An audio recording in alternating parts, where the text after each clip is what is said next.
Hello and welcome to CB Talk, the Combined Transport Monthly Podcast. Today is October 18th, 2024, and I'm your host, Nick Card, Vice President of Operations.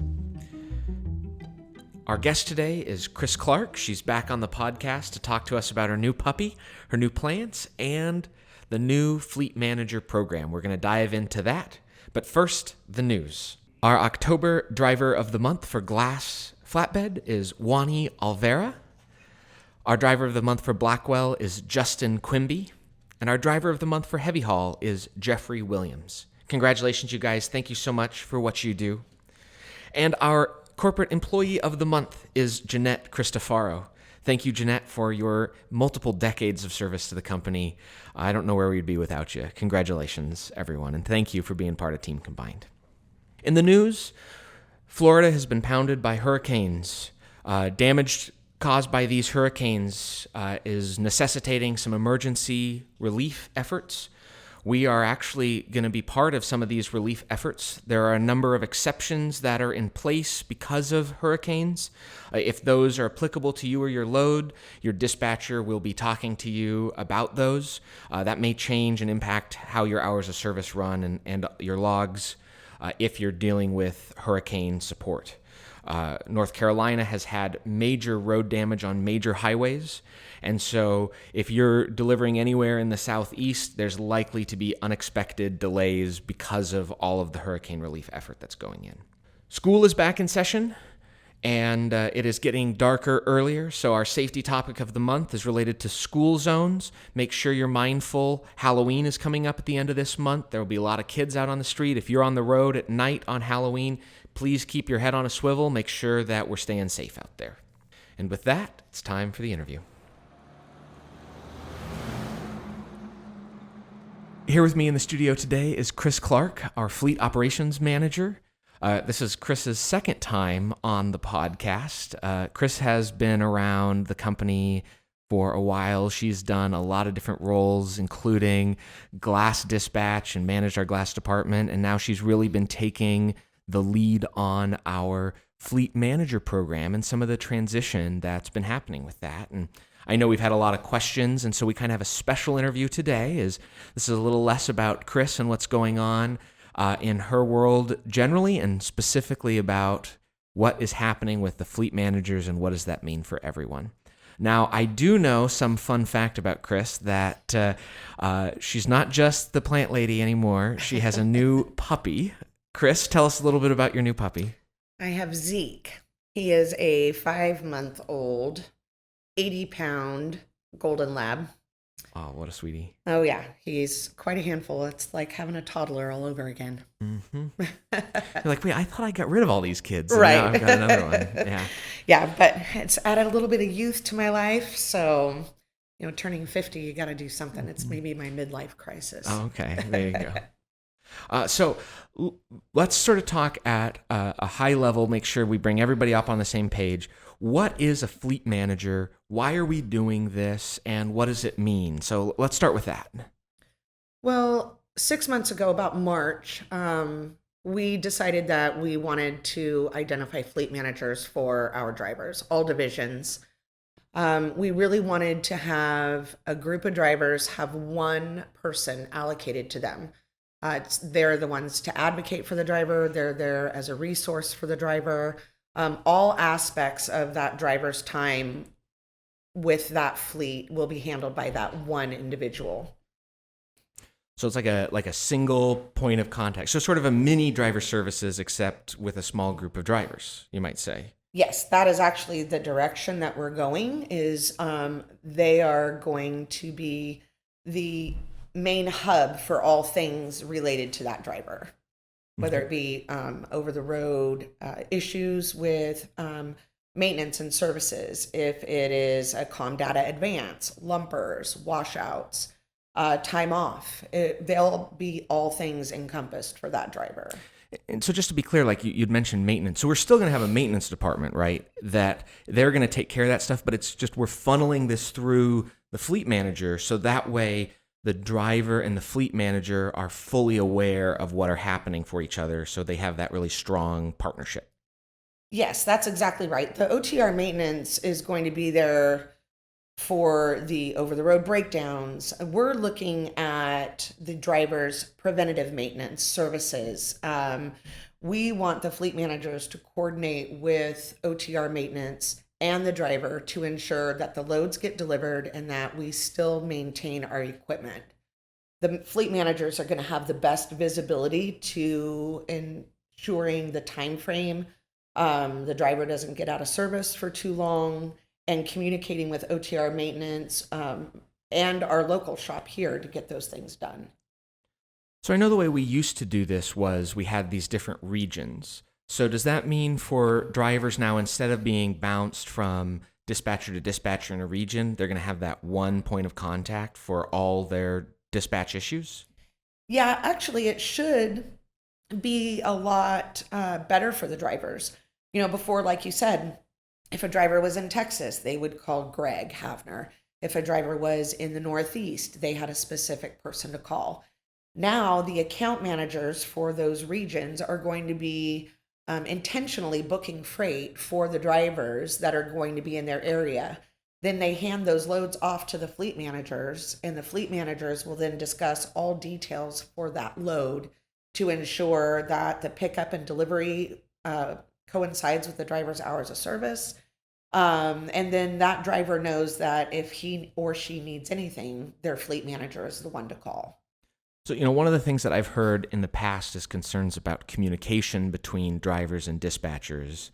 I would imagine that this should go a long way to help us sort of fix some of those communication issues, because now it's just a one-on-one relationship that they get to build. It's, from a driver to a fleet manager, there's a specific connection there. Well, and that's the goal. The expectation that I've set for the fleet managers is that they are talking to every one of their drivers in their fleet every day. It could be something as simple as checking in with them to make sure that they're on schedule for delivery. It could be a birthday or an anniversary call. It could be, if they're a new driver, a 60-day check-in call for welfare. Just to make sure that the drivers know that they are thought about, that we see where they're at. We're concerned about making sure that they're not driving into a hurricane in Florida. That's what they're going to be doing. And we'd like to keep the fleets at a size that's manageable. Right now, we're looking at about anywhere from 25 to 35 drivers per fleet.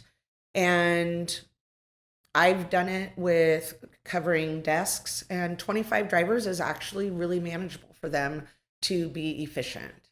Okay. So that's awesome. So under this new system, obviously fleet managers are going to be taking on a lot of other sorts of responsibilities. For the fleet managers out there, what does that kind of scope of work look like that's different from what they're doing sort of today as a dispatcher, basically? Well, just as a dispatcher, the only thing that you're really doing is confirming load details. What we want to really focus on is driver retention as a whole. That kind of encompasses all the aspects that these fleet managers are going to be taking on. They'll be taking care of the driver's time off, making sure that we accomplish that on time. They're going to be taking care of the basic day-to-day driver services functions. If you need a rental car or an Uber because we're not able to make your time off, or you're in the shop and we need to get you to a hotel, they're going to be taking care of comm data, personal advances, putting money on your card if you need additional securement equipment to accomplish the load that you've been dispatched. They're also going to be monitoring your mileage.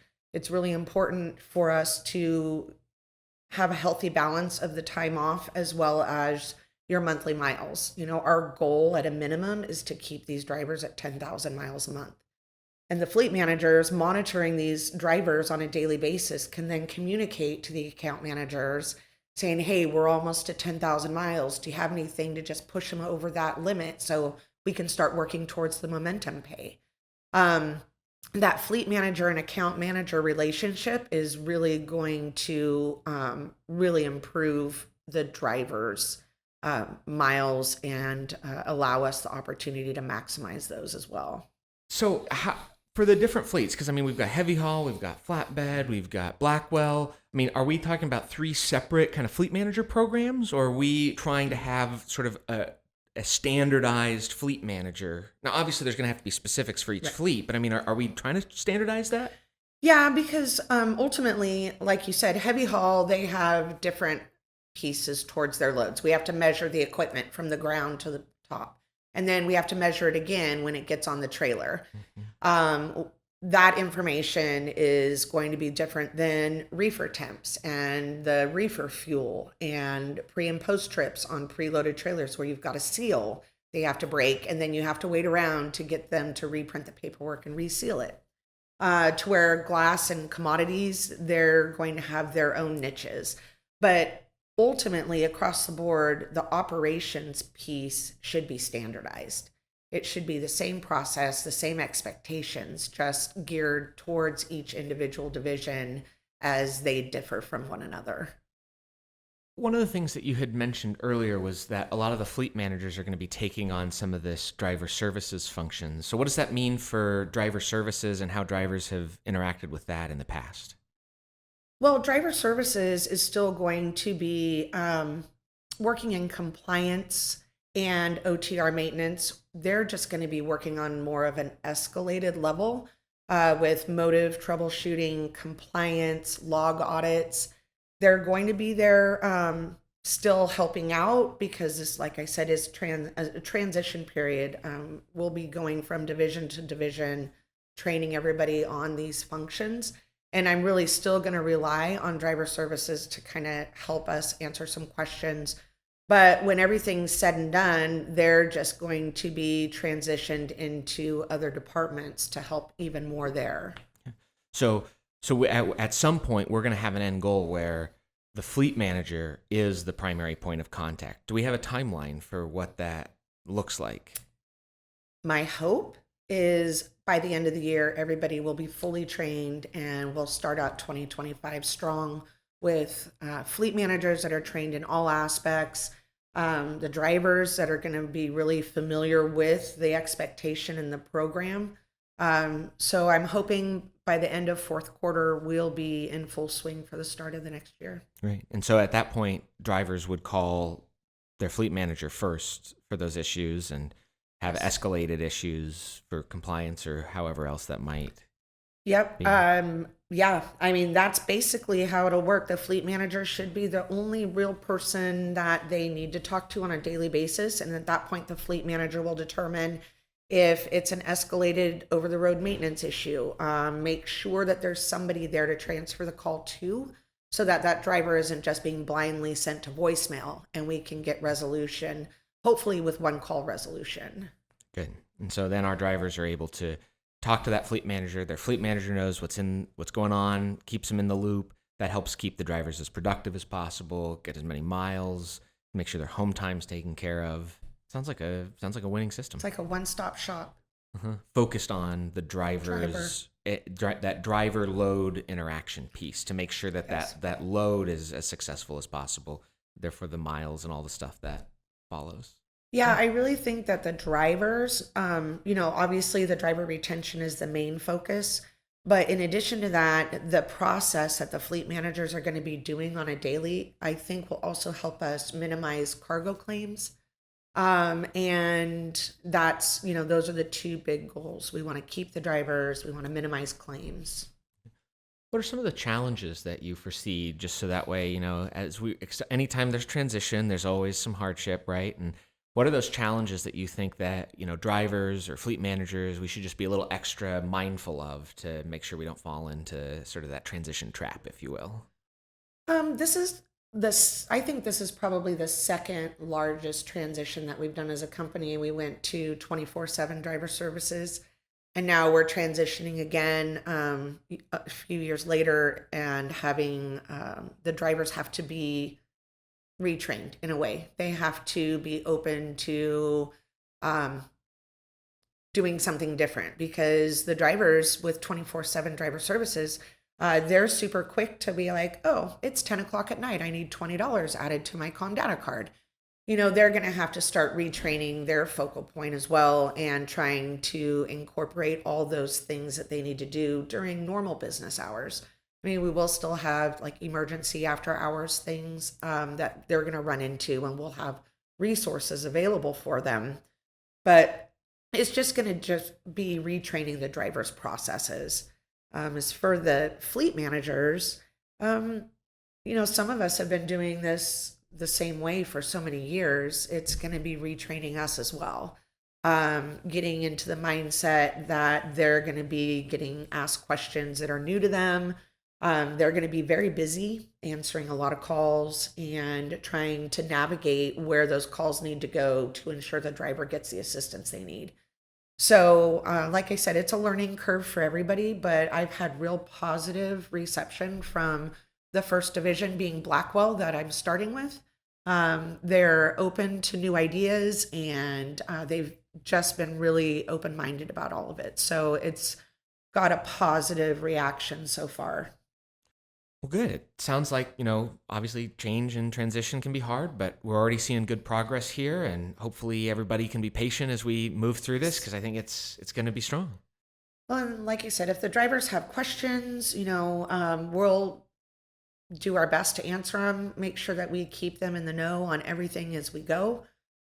So yeah, patience and just positive outlook for what it's going to be. Well, fantastic. Chris, do you have anything else to add? No, I think that's it for now. All right. Any new plants in the garden? Well, I did get a 6-foot fiddle-leaf fig. It's beautiful, big fluffy leaves, and moved that into my house last night. And trying to keep the puppy out of it. So that's going to be the chore, is he likes to dig in the dirt on all my plants. Oh, yeah. So. Absolutely.